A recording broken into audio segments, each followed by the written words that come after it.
यदा यदा हि धर्मस्य ग्लानिर्भवति भारतः अभ्युत्थानम् अधर्मस्य तदात्मानं सृजाम्यहम्।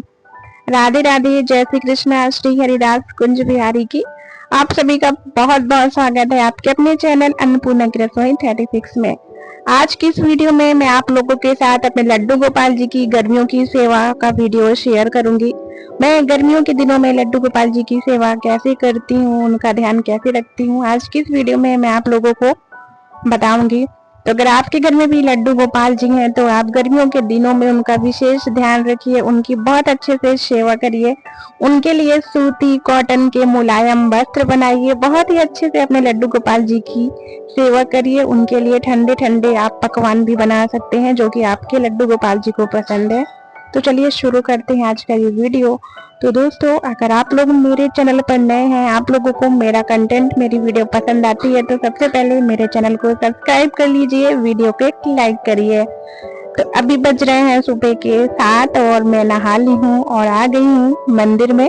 अभी हमारे माधव जी मीठी मीठी सी नींद में सो रहे हैं।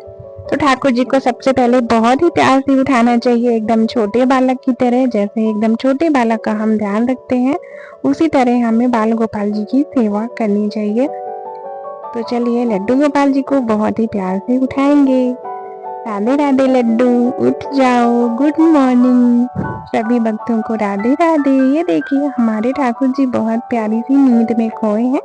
तो लड्डू गोपाल जी को कभी भी अचानक से नहीं उठाना चाहिए, बढ़िया आप सुंदर सा उन्हें गीत गाकर सुनाइए, उनको हल्के हाथों से सहलाइए। इसके बाद हमारे ठाकुर जी को उठाना चाहिए। तो चलिए बहुत ही प्यार से लल्ला को हम उठाएंगे। तो हमारे ठाकुर जी को मैं गर्मियों के दिनों में जल्दी उठा देती हूँ।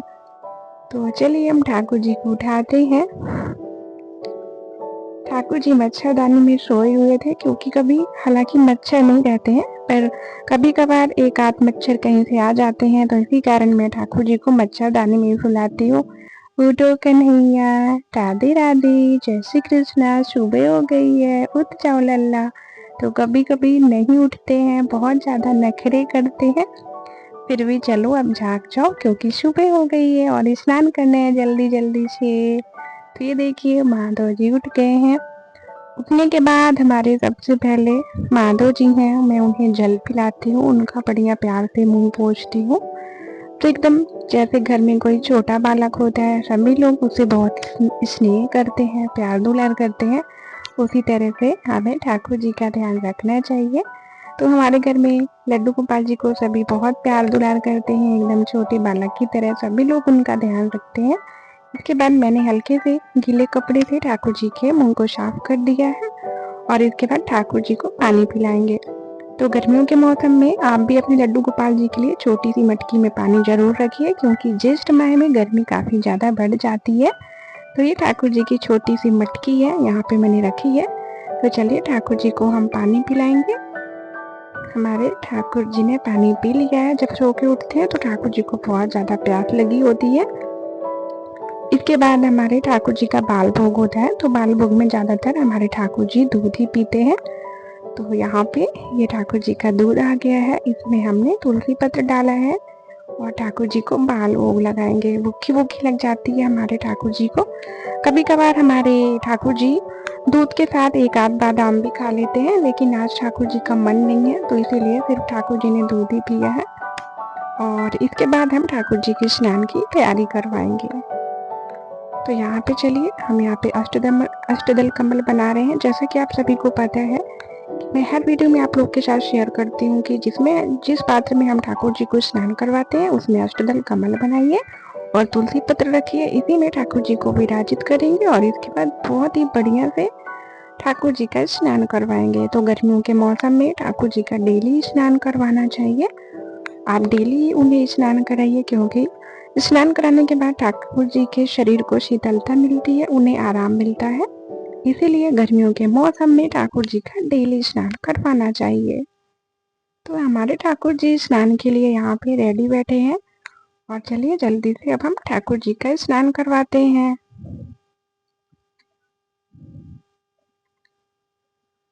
तो यहाँ कुछ गुलाब की पंखुड़ियों को मैंने लिया है और इसे सबसे पहले ठाकुर जी को हम गुलाब की पंखुड़ियाँ चारों तरफ ऐसे रख लेंगे। इसके बाद स्नान करवाएँगे और कृष्ण महामंत्र का जाप करते जाना है आपको। ओम नमो भगवते वासुदेवाय नमः। ओम नमो भगवते वासुदेवाय नमः। ओम नमो भगवते वासुदेवाय नमः। ओम नमो भगवते वासुदेवाय नमः। ओम नमो भगवते वासुदेवाय नमः। ओम नमो भगवते वासुदेवाय नमः। तो अभी ये कलयुग चल रहा है। कलयुग में जो भी इंसान सत्य की राह पर है उसका रथ स्वयं ठाकुर जी हाँकते हैं। उसकी नैया को पार हमारे ठाकुर जी ही लगाते हैं। तो बहुत बढ़िया है ठाकुर जी की सेवा करने में। जो आनंद की अनुभूति होती है, जो मैंने अनुभव किया है, वो किसी भी दूसरे कार्य में मुझे नहीं मिलती है। मुझे ठाकुर जी की सेवा करने में बहुत ही ज़्यादा आनंद का अनुभव होता है। उनका कोई भी काम, चाहे उनकी सेवा हो, उनकी कोई भी सेवा हो, चाहे उनकी डेली रूटीन की सेवा हो, चाहे उनके लिए वस्त्र बनाना हो, चाहे उनके लिए भोग बनाना हो, तो मुझे काफ़ी ज़्यादा आनंद का अनुभव होता है ठाकुर जी की सेवा में। तो चलिए, ठाकुर जी का स्नान मैंने बहुत अच्छे से करा लिया है। इसके बाद ठाकुर जी को हमें पोंछ लेना है। बहुत अच्छे से ठाकुर जी को पोंछ लेंगे और इसके बाद ठाकुर जी को वस्त्र धारण करवाएंगे। तो गर्मियों का मौसम है। गर्मियों के मौसम में ठाकुर जी को हल्के सूती मुलायम वस्त्र धारण करवाइए, क्योंकि और जो कपड़े होते हैं बहुत ज़्यादा शरीर में उनसे गर्मी का एहसास होता है। इसीलिए ठाकुर जी को गर्मियों के मौसम में कॉटन के और सूती वस्त्र धारण करवाने चाहिए। इसके बाद ये चमेली का इत्र है। हमारे ठाकुर जी को इत्र बहुत ज़्यादा पसंद है और इत्र से ठाकुर जी को शीतलता मिलती है। तो स्नान के बाद मैं डेली ठाकुर जी की इत्र से मालिश जरूर करती हूँ। तो आपके घर में भी अगर ठाकुर जी बाल गोपाल हैं तो आप उन्हें इत्र की सेवा जरूर दीजिए। तो चलिए, अब हम ठाकुर जी की इत्र से मालिश करेंगे। बहुत अच्छे से हमें मालिश करना है, आराम आराम से, जिससे हमारे ठाकुर जी के शरीर को आराम मिले। पूरे टाइम हमारे ठाकुर जी खड़े रहते हैं, बैठे रहते हैं, जिससे कि हाथ पैरों में दर्द हो जाता है। इससे राहत दिलाने के लिए ठाकुर जी की इत्र से मालिश की जाती है। तो आपको स्नान करवाने के बाद ठाकुर जी को इत्र की सेवा देनी है और रात्रि में सुलाने से पहले भी ठाकुर जी की इत्र से मालिश जरूर करनी चाहिए। तो गर्मियों के मौसम में गुलाब का इत्र भी बहुत ज़्यादा अच्छा होता है। साथ ही केवड़े का इत्र भी ठंडक देता है। तो मैंने कई तरह के इत्र रखे हैं। जब ठाकुर जी का जो मन करता है जिस इत्र से मालिश करवाने का, मैं उसी इत्र से ठाकुर जी की मालिश करती हूँ। बहुत अच्छे से हाथ पैरों में हम मालिश करेंगे। आपको ठाकुर जी की मालिश बस ये सोच के करना है जैसे एकदम छोटे बच्चे की मालिश की जाती है, उसी तरह हमें ठाकुर जी की मालिश करना है। बहुत अच्छे से हल्के हाथों से बहुत बढ़िया से ठाकुर जी की हम मालिश करेंगे। तो ये ठाकुर जी की छोटी छोटी सेवा है। ठाकुर जी घर में सभी कोई रख लेते हैं, लेकिन उनकी प्रॉपर तरीके से सेवा नहीं होती है, जिसे पाप लगता है। क्योंकि अगर हमारे पास छोटा बालक है, अगर हम उसका अच्छे से ध्यान नहीं रखेंगे तो बताइए आपको कैसा फील होगा।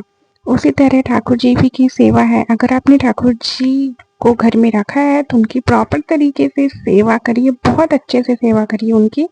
एकदम छोटे बालक की तरह ठाकुर जी की सेवा करनी चाहिए। ठाकुर जी की इत्र सेवा हो गई है। इसके बाद ठाकुर जी को वस्त्र धारण करवाएंगे। तो मैंने घर में बहुत ही सुंदर सी ठाकुर जी के लिए जंप सूट बनाई है। बहुत ही हल्की है। इसे पहनने के बाद ठाकुर जी को गर्मी जरा भी नहीं लगेगी। तो चलिए, ठाकुर जी को हम वस्त्र धारण करवाएंगे। ये ड्रेस बनाना काफ़ी ज़्यादा आसान होता है। तो मैंने अपने ठाकुर जी के लिए सारी पोशाकें घर में ही बनाई है। बहुत सारे जंप सूट हैं, बहुत सारी डंगरी हैं। गर्मियों में मैं इसी टाइप के ड्रेस ठाकुर जी को धारण करवाती हूँ। यहाँ पे इन दोनों बद्धी है, इसे पीछे जाके हम अटैच कर देंगे इस तरीके से।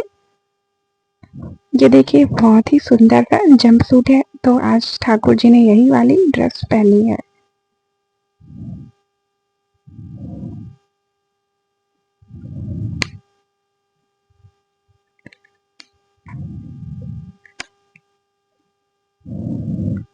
तो गर्मियों के मौसम के लिए ये वाली ड्रेस बहुत ज़्यादा सही रहती है। इसके बाद चलिए, ठाकुर जी का थोड़ा बहुत श्रृंगार करवाएंगे। बहुत ज़्यादा हैवी श्रृंगार नहीं करवाएंगे, हल्का फुल्का श्रृंगार करवाएंगे क्योंकि गर्मी बहुत ज़्यादा है। तो ये बहुत ही सुंदर सा एक 2 लेयर वाला नेकलेस है। इसे मैंने ठाकुर जी को धारण करवाया है और ये मोतियों की माला है, इसे भी मैंने ठाकुर जी को पहना दिया है। देखते हैं ठाकुर जी को पसंद आया है कि नहीं। कभी कभी ऐसा होता है कि मैं कितना भी अच्छा श्रृंगार कर दूं, अगर हमारे माधव जी को पसंद नहीं आया है तो बाद में वो निकलवा देते हैं। तो और इसके बाद मैंने ये केश यहाँ पे ठाकुर जी को धारण करवाए हैं। ये केश भी बहुत सुंदर है। तो ये हमारे ठाकुर जी की श्रृंगार सेवा है जिसे मैंने, इसके बाद ठाकुर जी को मैंने ये चांदी वाला नेकलेस पहना दिया है। ठाकुर जी का मन नहीं कर रहा था वो वाली ज्वेलरी पहनने का, इसीलिए मैंने हटा दिया। और ये ठाकुर जी की सुंदर सी छोटी सी बहुत ही सुंदर सी टोपी है। तो ठाकुर जी का टोपी पहनने का मन कर रहा था तो ठाकुर जी ने टोपी पहन ली है। ये ठाकुर जी की बंसी मैंने रख दी है। ये देखिए कितने प्यारे लग रहे हैं आज हमारे माधव जी, बहुत ही सुंदर लग रहे हैं मुझे तो। बहुत ही प्यारा श्रृंगार हुआ है। तो चलिए इसके बाद हम ठाकुर जी की नजर उतारेंगे। ठाकुर जी क्या है, श्रृंगार करवाने के बाद बहुत सुंदर लगते हैं, इसीलिए मैं उनकी नजर जरूर उतारती हूँ। आप लोग भी मेरे लल्ला को नजर मत लगाइएगा, हमारे कान्हा को नजर लग जाती है बहुत जल्दी। तो चलिए हम ठाकुर जी की नजर उतार देते हैं। कोई भी भक्त ठाकुर जी को नजर बिल्कुल भी नहीं लगाएगा, सभी लोग बहुत ही प्यार से ठाकुर जी के दर्शन करेंगे। इसके बाद मैं यहाँ पे ठाकुर जी को फूल अर्पित कर रही हूँ। फूल सुगंधित होते हैं, साथ ही फूलों से ठंडक मिलती है। तो गर्मियों में ठाकुर जी का फूलों से श्रृंगार जरूर करिए। इस टाइम पे हम लोगों के यहाँ फूल बहुत ज्यादा नहीं हो रहे हैं गर्मी की वजह से, थोड़े ही बहुत ही फूल हुए थे, तो मैंने यहाँ ठाकुर जी को फूलों से श्रृंगार कर दिया है। और इसके बाद ठाकुर जी को मस्तक पे केसर तिलक जरूर करना चाहिए। तो यहाँ पे मैंने तुलसी पत्र में इस टाइप से लेके ठाकुर जी को ये तिलक लगा दिया है। बहुत ही बढ़िया श्रृंगार हुआ है ठाकुर जी का। और ये ठाकुर जी का हैट मैंने लगा दिया है। तो आप लोगों को हमारे ठाकुर जी का श्रृंगार कैसा लग रहा है, अगर पसंद आया हो तो एक प्यारा सा कमेंट जरूर करिएगा। तो चलिए ठाकुर जी की हम नजर उतार देते हैं, जिससे हमारे कन्हैया को किसी की भी नजर ना लगे।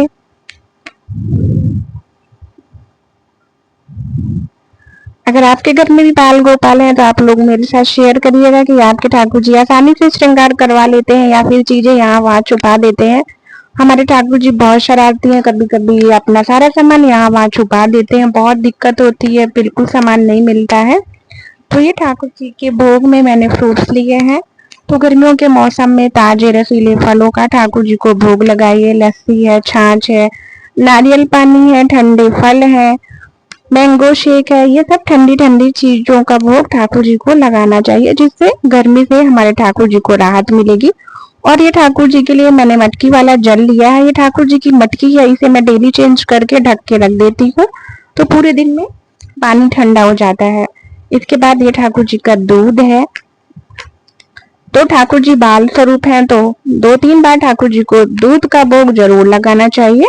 तो चलिए अब ठाकुर जी को भोग लगा देते हैं। ठाकुर जी को हमारे भूखी भूखी लगी है, तो हमारे ठाकुर जी को दूध बहुत ज्यादा पसंद है। 2-3 बार तो हमारे ठाकुर जी दूध पी लेते हैं। रात को सुलाने से पहले भी ठाकुर जी को दूध का भोग जरूर लगाना चाहिए। उसमें आप हल्की सी मिश्री डालकर भोग लगा सकते हैं। तो चलिए हम ठाकुर जी को भोग लगाते हैं। बहुत से लोगों को कहना होता है कि ठाकुर जी को भोग लगाने के लिए पर्दा बंद कर देना चाहिए, बट मेरा मानना ऐसा नहीं है। ठाकुर जी की सेवा हम बाल रूप में करते हैं, अगर हम पर्दा लगा देंगे तो फिर ठाकुर जी भोग कैसे खाएंगे, वो तो बाल रूप है। तो ठाकुर जी को अपने हाथ से ही भोग लगाना चाहिए, बहुत प्यार से, छोटे बालक की तरह एक एक निवाला ठाकुर जी को आप अपने हाथों से खिलाइए, आपको बहुत ज्यादा अच्छा लगेगा। एक बार अगर आपने ठाकुर जी की सेवा करना स्टार्ट कर दिया तो फिर आपको ठाकुर जी की सेवा में आनंद की अनुभूति होने लगेगी। तो इसके बाद ठाकुर जी को जल पिला देंगे। तो गर्मियों में ठाकुर जी का बहुत ध्यान रखना जरूरी होता है, उनको बीच बीच में ठंडा जल पिलाते रहिए, जैसे लस्सी है, छाछ है, नारियल पानी है, फलों का जूस है, इन सब चीजों का भोग ठाकुर जी को जरूर अर्पित करिए। तो ये थी छोटी सी हमारे बाल गोपाल जी की सेवा, जो कि मैंने आप लोगों के साथ शेयर किया है। अगर आप लोगों को मेरी वीडियो पसंद आई हो तो प्लीज एक प्यारा सा कमेंट जरूर करिएगा। आप लोगों के एक कमेंट से मुझे बहुत ज्यादा मोटिवेशनल मिलता है। मैं आऊंगी आप लोगों के साथ फिर एक लड्डू गोपाल जी की वीडियो के साथ। तब तक के लिए आप सभी को राधे राधे, जय श्री कृष्ण। आप सभी अपना बहुत अच्छे से ध्यान रखिए, अपने ठाकुर जी का भी बहुत अच्छे से ध्यान रखिए, गर्मियों में उनकी बहुत अच्छे से सेवा करिए। राधे राधे आप सभी को, जय श्री कृष्ण।